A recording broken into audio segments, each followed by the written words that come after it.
¿Y si te dijera que una de las claves para entender el inmenso poder de los faraones no está en sus tumbas, sino en unos templos perdidos dedicados al sol? Por mucho tiempo se creyó que eran casi un mito, pero hallazgos recientes están sacando a la luz estas increíbles estructuras. Y no eran solo lugares para rezar, eran centros de conocimiento celestial diseñados para seguir el viaje del sol y, con ello, asegurar el destino de todo un imperio. Y estamos a punto de descubrir exactamente cómo lo hacían.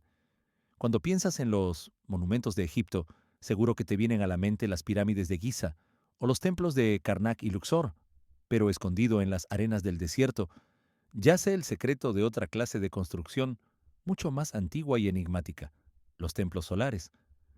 Fueron construidos principalmente durante la Quinta Dinastía, hace ya 4500 años. Estos complejos no eran tumbas, sino lugares dedicados por completo al dios creador, Ra. Las fuentes antiguas hablaban de 6 de estos templos, pero por siglos solo se habían encontrado 2, dejando a los egiptólogos con un enorme vacío en la historia. Y es que estos templos marcaron un antes y un después. El faraón ya no era solo un dios en la tierra, ahora era, oficialmente, el hijo del dios Sol, un vínculo que iba a definir el poder en Egipto durante milenios. El desierto egipcio no suelta sus secretos así como así, pero hace muy poco la combinación de perseverancia y tecnología moderna nos ha dado un resultado espectacular. En el yacimiento de Abu Ghurab, al norte de Abusir, donde ya conocíamos el templo solar del faraón Nusserra, los arqueólogos han hecho un hallazgo que podría reescribir lo que sabíamos. Mientras excavaban bajo los cimientos de ese templo, se toparon con los restos de una estructura todavía más antigua, hecha de ladrillos de adobe. Esto sugiere que un templo solar fue cuidadosamente demolido para construir otro encima, lo que nos dice que ese lugar mantuvo su importancia sagrada a lo largo del tiempo. Los sellos de arcilla y la cerámica encontrados podrían ser de un faraón anterior, quizás Shepseskara, un rey del que apenas tenemos datos. Este templo perdido es el tercero de los 6 legendarios que por fin hemos podido localizar. Y la devoción por el sol no se detuvo en la Quinta Dinastía, ni mucho menos. Saltamos en el tiempo hasta la época ptolemaica, y la adoración continúa. Un hallazgo muy reciente en la provincia de Souaj ha sacado a la luz un templo monumental, con una fachada imponente de 51 metros de ancho. En sus muros, los jeroglíficos muestran al faraón Ptolomeo Weyan y a la reina Cleopatra III rindiendo culto a las deidades solares de la zona. Aunque no es un templo solar como los del reino antiguo, demuestra que la conexión con el sol siguió siendo una pieza clave del poder real hasta el final de la civilización egipcia. Pero, vamos al grano, ¿para qué servían realmente estos templos? La respuesta no está solo en la religión, sino también en las estrellas, porque estos no eran simples lugares de adoración, eran auténticos observatorios celestiales de altísima precisión.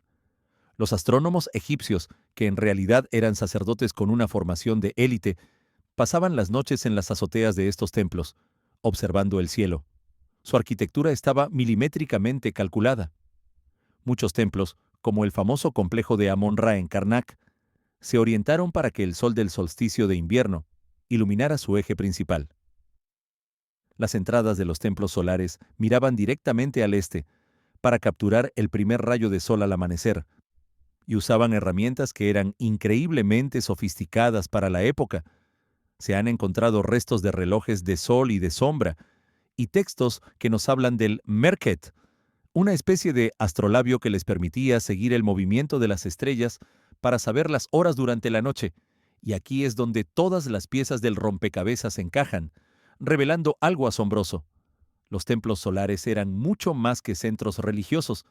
Eran el corazón que bombeaba el orden cósmico y político de Egipto, lo que ellos llamaban Ma'at. La astronomía no era para ellos una ciencia abstracta, era una herramienta de poder. Al seguir el recorrido del Sol con una precisión matemática, los sacerdotes astrónomos controlaban el calendario. Y controlar el calendario lo era todo. Significaba predecir la crecida anual del Nilo, el evento que fertilizaba las tierras y garantizaba la comida para todo el reino. Significaba fijar los días exactos para la siembra, la cosecha y los festivales religiosos más importantes.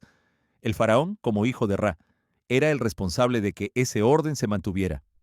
Las observaciones correctas del sol y las estrellas en estos templos eran la prueba de que su reinado estaba en armonía con los dioses y el universo, legitimando así su poder ante el pueblo.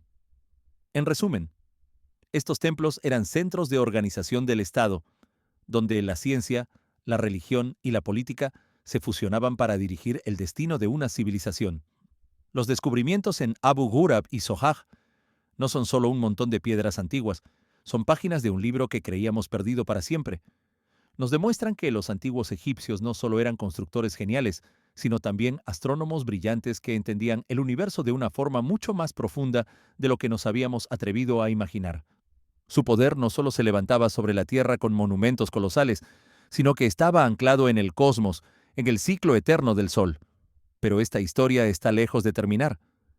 Si quieres seguir explorando los secretos de las civilizaciones antiguas, ya sabes qué hacer. Suscríbete y dale a la campanita. Y ahora, una pregunta para ti. ¿Qué otros secretos astronómicos crees que pueden seguir escondidos bajo las arenas de Egipto? Déjame tu teoría en los comentarios.